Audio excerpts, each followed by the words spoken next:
పెళ్ళైనా పండగైనా వేడుక ఏదైనా పట్టుచీరల ప్రత్యేక వేదిక వారాహి సిల్క్స్. అమ్మా నమస్తే. నమస్తే అమ్మా. అమ్మా, ఇంట్లో సాధారణంగా పూజ చేసుకుంటూ ఉంటాం. అవును. కొంతమంది నిత్య పూజ చేస్తారు, కొంతమంది ఒక స్పెసిఫిక్గా గురువారం అని ఒక రోజు, శుక్రవారము, శనివారము, ఇలా ఒక్కొక్క రోజును పెట్టుకొని వారంలో ఆ రోజు పూజ చేసుకుంటారు. అయితే ఇంట్లో పూజ చేసేటప్పుడు ఎవరు చేస్తే ఎక్కువ ఫలితం ఉంటుందమ్మా? ఇంట్లో ఎవరు పూజ ఎక్కువ చేయాలి? అమ్మ, మీరు అన్న దాంట్లో ఎక్కువ పూజ చేయడం గురించి చెప్పడానికి ముందు మీరు ముందరన్న మాట కూడా చెప్తాను నేను సమాధానం. వారానికి ఒక రోజే చేస్తామేమిటి పూజ? ఎక్కువ చెయ్యొచ్చేమో కానీ వారానికి ఒక రోజు రోజు పూజ చేయాలమ్మా, ప్రతిరోజు. ఎందుకంటే రోజు అన్నం తింటం లేదా, రోజు స్నానం చేయటం లేదా, అన్ని పనులు రోజు చేస్తున్నాం కదా. పూజ కూడా ఎక్కువ తక్కువల మాటటుంచి తప్పనిసరిగా చేయాలి. ప్రతిరోజు చేసుకోవాలి. రాముణ్ణి ఏ రకంగా తృప్తిపరుస్తున్నామో అక్కడ రాముడో కృష్ణుడో ఏ రూపంలో మీకు నచ్చిన దైవం ఎవరైతే ఉన్నారో వారికి ప్రతిరోజు కనీసం ఒక్క దీపం పెట్టి, దీపం పెట్టడానికి కూడా కొన్ని పరిస్థితులు అనుకూలంగా లేకపోవచ్చు, కనీసం ఒక అగరొత్తి వెలిగించి దండం పెట్టుకుని ఒక్క స్తుతి చేసుకోవడానికి అవదా, చెయ్యొచ్చు. ఇది తప్పనిసరిగా ప్రతిరోజు చేయవలసిందే. పూజ దేనికి చేస్తాము అంటే మనకేదో కావాలి అని చేయడం మాటటుంచి మనకి ఇవన్నీ ఇచ్చినందుకు చెయ్యాలి. శరీరం ఇచ్చాడు, నోరిచ్చాడు, రుచి ఇచ్చాడు, తినడానికి వస్తువు ఇచ్చాడు, ఆకలి ఇచ్చాడు. ఈ మూడు ఇస్తే ఇందులో ఏ ఒక్కటి లేకపోయినా మనం పదార్థాలను ఆనందించలేం కదా. ఇన్ని ఇచ్చినటువంటి భగవంతుడికి మనం కృతజ్ఞత చూపించుకుంటాం. అలాగే కన్ను ఇచ్చాడు, చూసే వస్తువుని ఇచ్చాడు, చూడగలిగిన శక్తిని ఇచ్చాడు. అలాగే ఇంద్రియాలకు కావలసిన విషయాలు, వాటిని అనుభవించడానికి కావాల్సినటువంటి శక్తి, ఇన్ని మనకి భగవంతుడు ఇచ్చినందుకు ఒక్కసారి ఆయనకి నమస్కారం చేసుకోవాలి కదా తప్పనిసరిగా. ఈ ఐదు ఇంద్రియాలు ఇచ్చాడు, 5 జ్ఞానేంద్రియాలు, 5 కర్మేంద్రియాలు ఇచ్చాడు. వీటిని కలిపే మనస్సుని ఇచ్చాడు. అందువల్ల ఒక్కసారి హృదయం దగ్గర ఇంద్రియాలని, కర్మేంద్రియాలు, జ్ఞానేంద్రియాలు, మనస్సు కలిపి ఇక్కడ నమస్కారం చేసుకోవాలి. అందుకని తప్పనిసరిగా రోజు చేయాలమ్మా. ఎంత చేస్తామన్నది వేరు. మీరు అన్నట్టు ప్రత్యేకంగా చేయడం అన్నది వారానికి ఒక రోజు చేసినా 2 రోజులు చేసినా మీ ఇష్టం. కానీ రోజు మాత్రం ఎంతో కొంత చేయక తప్పదు. ఒక దండమన్నా పెట్టమంటారు, అన్నా చెయ్యాలమ్మా. దాన్ని పూజ ఎంత చేస్తావు, దాన్నే పూజను. ఒక స్తోత్రం చేయి. నోరిచ్చాడు గనక తినడంతో పాటుగా స్తోత్రం చేయి. కన్నిచ్చాడు గనక అన్ని చూడడంతో పాటు ఆయన మొహం ఒకసారి చూడు. చెవిచ్చాడు గనక ఎన్నో వింటున్నావు, నీ నోటితో అన్న స్తుతి నువ్వు విను. ముక్కిచ్చాడు గనక ఆయన దగ్గర ఒక పువ్వో అగరొత్తో పెట్టి వాసన చూడు, ఆస్వాదించు. ఇట్లా అయితే ఎవరు చేయాలి అన్నది మనకి శాస్త్రాలు చాలా స్పష్టంగా చెప్పాయమ్మా. మనం మామూలుగా సంకల్పం చెప్పుకునేప్పుడు ఏం చెప్తాం? ఒక పేరు చెప్తాం. ఏదో ఫలానా గోత్రోద్భవస్య ఫలానా నామధేయస్య అని చెప్తాం. అన్నాకేమంటున్నాం? ధర్మపత్ని సమేతస్య సహకుటుంబాన అని చెప్తున్నాం. అంటే ఎవరు పూజ చేస్తున్నట్టు? యజమాని అన్న పదానికి కూడా అర్థం ఏమిటంటే, పూర్వకాలం యజ్ఞాలు చేసేవారు. యజ్ఞం చేయడానికి అక్కడ కూర్చునేవాడు ఎవడో వాడు యజమాని. మిగిలిన వాళ్ళందరూ దానికి అమరుస్తారు.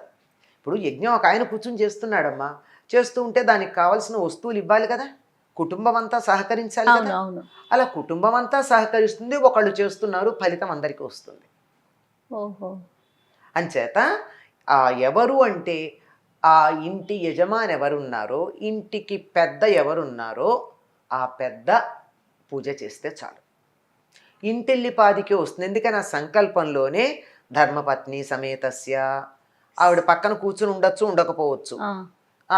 సరిగ్గా ఆయన పూజ అంతా అయిపోయే సమయానికి నైవేద్యం తీసుకొచ్చి అక్కడ పెడుతుంది కదా, చాలుగా, అందులో భాగమే. లేదు, ఈయన ఇక్కడ కూర్చుంటే పిల్లలు వెళ్ళి పూలు కోసుకొస్తారు ఇంట్లో, ఇప్పుడు వాళ్ళు కూడా అందులో భాగస్వామ్యం అయినట్టే కదా. వాళ్లే కూర్చుని చేయాలనేం లేదు. నిజానికి ఒక ఇంట్లో ఒక దేవుడి మందిరం ఒక్క పొయ్యే ఉండాలి అని చెప్పారు. ఒక పొయ్యి అంటే ఎన్ని స్టవ్లు ఎన్ని బర్నర్లు కాదు లెక్క, ఒక వంటిల్లు అని అర్థం. అదే అదే ఇది లేక అయ్యో మా దీని మీద ఇంట్లో ఒక వివరణ మనం చేసామమ్మ చేసాం. గతంలో. అది 3 పొయ్యిలు ఉండొచ్చా, 3 స్టవ్లు ఉండొచ్చా, ఉమ్. 4 స్టవ్లు ఉండొచ్చా, ఇట్లాంటి లెక్క. అది కాదు లెక్క. ఒక పొయ్యి అంటే అర్థం ఏంటంటే ఒక వంట ఒక వంటిల్లు, వంట చేసేది అది. ఉమ్. ఎవరి వంట వాళ్ళు చేసుకుంటారు, నా వంట నేను, నీ వంట నువ్వు అనుకుంటే అది ఇల్లు కాదు. ఉమ్. అసలు సత్రంలో కూడా ఎవరి వంట వాళ్ళకు ఉండదు కదా, ఒకటే అందరికి వంట కలిపే ఉంటుంది. చేస్తారు. చేస్తారు కనుక అలాగే దేవుడి మందిరం ఒకటే ఉంటుంది, పూజ ఒకటే ఉంటుంది. ఉమ్. ఎవరు చేస్తారు, ఎవరు చేయాలి అంటే ఇంట్లో ప్రధానం ఎవరో వారు ఆయన చేయాలి. ఎవరు, అస్య యజమానస్య అని చెప్పే కదా చెప్తున్నారు. ఆ ఇంటి యజమాని ఎవరున్నారో, ఇంటి పెద్ద ఎవరున్నారో ఆయన చెయ్యాలి పూజ. పూజ ఆ. మిగిలిన వాళ్ళందరూ ఆయనకు సహకరిస్తే చాలు, అందరికీ సమానంగా ఫలితం వస్తుంది. నేను పూజ చేయలేదు నాకు వస్తుందా అని అనుకోనక్కర్లా. ఆ ఇంట్లో పాకుతూ ఉండే పసిపిల్లాడు ఉంటాడే మనవడు, వాడికి కూడా అంత ఫలితం వస్తుంది అతను చేస్తే. అతను చేస్తే. ఆ. సహకుటుంబస్య అన్నాడుగా, అవును. అంచేత ఆయన చెయ్యాలి. మరి వెంటనే ప్రశ్నలు 100 పుట్టుకొస్తాయి. ఆయన చేయకపోతే, కుదరకపోతే ఉంటాయి కదా ప్రశ్నలు ఎప్పుడు. ఒకవేళ ఆయన చెయ్యడానికి వీల్లేని పరిస్థితి అయినప్పుడు ఇంట్లో ఎవరైనా చెయ్యొచ్చు, అయినా ఒకళ్ళే చేయాలి, ఆహా. ఎవరో ఒకళ్ళు. మరి మిగిలిన వాళ్ళ మా సంగతి ఏంటండి, మాకు పుణ్యం అక్కర్లేదా? ఆయన చేస్తే వస్తోంది కదా, నువ్వు అడ్డం పడకుండా ఉంటే చాలు. ఒకటి. రెండోది, నీకు కూడా స్తోత్రాలు అవి చదువుకోవాలి. రేపు పొద్దున నువ్వు పూజ చేయాల్సిన పరిస్థితి వస్తే నీకు పూజా విధానం తెలియాలి కదా. పూజలో స్తోత్రాలు రావాలి. నువ్వు స్తోత్రాలు చదువుకు ఎవరు వద్దన్నారు? మళ్ళీ ప్రత్యేకంగా ఆ దీపం వేరు, నేను మళ్ళీ దీపం పెట్టుకుంటాను, మళ్ళీ ఇంకోటి పెడతాను, ఇంకోటి నైవేద్యం పెడతానని ఇంకేమొద్దు. అక్కడే ఉన్నటువంటి దీపం దగ్గర నమస్కారం చేసుకో. అదేమన్నా కొండెక్కుతోందేమో అని అనుమానం వస్తే కొంచెం నూనె వేయి, అందులో వేసి ఇంకో అగరొత్తి వెలిగించు, నమస్కారం చేసుకో. నువ్వు చదువుకోవాల్సిన స్తోత్రాలన్నీ చదువు, చేసుకోవాల్సిన జపాలన్నీ చేసుకో. షోడశోపచార పూజ మాత్రం చేయాల్సిన అవసరం లేదు. షోడశోపచారం కాకపోతే పంచోపచారం, పంచోపచారం తప్పకుండా చేయాలమ్మా. ఎందుకంటే 5 ఉపచారాలు చెప్తారు. ఆ మంత్రాలు అక్కర్లా. నేను చెప్పేది ఏమిటంటే, పంచభూతాలు ఉన్నాయి కదా, ఈ పంచభూతాలకి సంబంధించిన పంచ తన్మాత్రలు, పంచ జ్ఞానేంద్రియాలు ఉన్నాయి కదా, ఇవి మనకి ఇచ్చాడని వాటికి సంబంధించి ఇందాక చెప్పా కదా, వాసన కోసం పువ్వో అగరవత్తో, కన్ను ఇచ్చాడు గనక దీపం, నోరిచ్చాడు గనక స్తుతి, అలాగే తర్వాత నైవేద్యం కూడా అందులోకే వస్తుంది. నోటితోనే కదా తింటాము. అంచేత వాక్ ఇచ్చాడు గనక చదవడం, వినడం, ఇవి అందుకని ధూపం, దీపం, నైవేద్యం, గంధం. భూమి గంధతత్వం, లం పృథ్వీ తత్వాత్మికాయే నమః గంధం పరికల్పయామి అని చెప్తాం. పృథ్వీకి గంధం వాసన గనక కాస్త గంధం, ఇలాంటివన్నీ సమర్పించుకుని మనకు ఓపాన శక్తి. ఇవి ఒక్కళ్ళే చేస్తే మనం కావాలంటే ఒక పువ్వు పెట్టచ్చు, ఒక అక్షత వేయచ్చు, స్తుతులు చెయ్యొచ్చు, స్తోత్రాలు చదవచ్చు, జపాలు చెయ్యొచ్చు. ఎంతమంది ఎన్ని చేసినా మంచిదే. మొత్తం అందరికీ వస్తున్నప్పుడు అది కూడా. ఇప్పుడు ఇంట్లో యజమాని చేసేసాడు, మీరెళ్ళి చేశారు, నేను వెళ్ళి చేశాను, ఇంకోళ్ళు వెళ్ళి చేశారు. ఎక్కడ చేశారు? యజమాని సంకల్పం చెప్పిన చోటే కదా వీళ్ళందరూ చేసింది. మొత్తం అంతా కలిసి కుటుంబానికి అంతా మేలు కలుగుతుంది. ఎందుకంటే కుటుంబానికి మేలు కలిగించిన పుణ్యం మాత్రం వీళ్ళకి వస్తుంది. అంచేత ఇంటి యజమాని చెయ్యాలి, ఒక్కళ్ళే చెయ్యాలి. కానప్పుడు ఇంకో ఎవరో ఒకళ్ళు వాళ్ళ పేరుతే చేస్తారు. ఎవరు చేసినా ఆ పేరుతోనే. ఇప్పుడు ఆవిడ చేసింది, ఆయనకు వీలు కాలేదు, ఊరెళ్ళారు, పూజమానం కదా, అలా యజమానస్య ధర్మపత్ని అనే చెప్పుకుని చేస్తుంది ఈవిడ, అంతే కదా. అలా వాళ్ళు, లేకపోతే పిల్లలు చేస్తే వాళ్ళ పేరు చెప్పుకుని, అట్లా చేసిన ఒక్కళ్ళది పేరే జరగాలి. ఇంటి యజమాని పేరు మెయిన్ స్విచ్ లాంటిది అనమాట.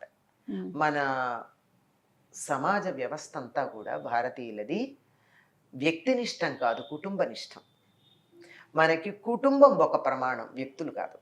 ఒక యూనిట్, ఒక కుటుంబమే. నిజానికి మనకి స్వతంత్రం వచ్చేటటువంటి సమయంలో ఆలోచన చేశారు, ఓటు కుటుంబానికి ఒకటి ఇద్దామా, వ్యక్తులకు కాకుండా అనే ఆలోచన కూడా జరిగింది. మనంతా మనకి ఫ్యామిలీ యూనిటీ అన్న దాని మీద ఒకప్పుడు అంతటి పట్టు ఉండేది. అది నెగ్గలేదు అనుకోండి, అసలు ఎవరు అంగీకరించలేదు, వేరే మాట. ఆలోచనకి కావలసినటువంటి సామాజిక పరిస్థితులు మన దేశంలో ఉన్నాయి.